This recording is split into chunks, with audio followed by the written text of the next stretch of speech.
এটা ছিল আজকে সকালের আমার ব্রেকফাস্ট, স্পেশালি এই দেশি মুরগির ডিমটা। উফ, কি খেতে ছিল। তারপরে ইলেকট্রিক কেটেলে একটু চা ফুটিয়ে ফেললাম। তোমরা কি ভাবছো চাটা খাবো? না, চা খুব একটা আমি খাই না। তো এটাকে ফোটানোর পর দুটো জায়গায় ভাগ করে ফেললাম এবং কফি মিশিয়ে দিলাম। এবং কফি মেশানোর উদ্দেশ্যটা হলো আজকে আমার খাওয়া নয়, এটা চুলে লাগানো, হেয়ার কালার করার একদম হোম রেমেডি বলতে পারো। দুটো জায়গায় ভাগ করে নিয়ে একটার মধ্যে এই বায়োটিকের অ্যান্টি হেয়ার ফল শ্যাম্পুটা মিক্স করে নিলাম, তোমাদের যতটা পোর্শন লাগে।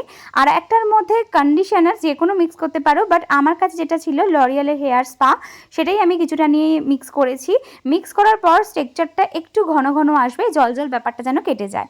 তো তারপর যথারীতি যে পোর্শনটা শ্যাম্পু ছিল সেটা দিয়ে আমি শ্যাম্পু করেছি, আর যে পোর্শনটা মাস্ক ছিল সেটা দিয়ে আমি যেরকম কন্ডিশনার অ্যাপ্লাই করে সেরকম করে 10 মিনিট রেখে ধুয়ে ফেলেছি। দেখো চুলটা কত সুন্দর একটা হালকা কালার এসছে। এরকম সপ্তাহে 2 দিন করে করলে তোমাদের কিন্তু ন্যাচারাল কালার চলে আসবে।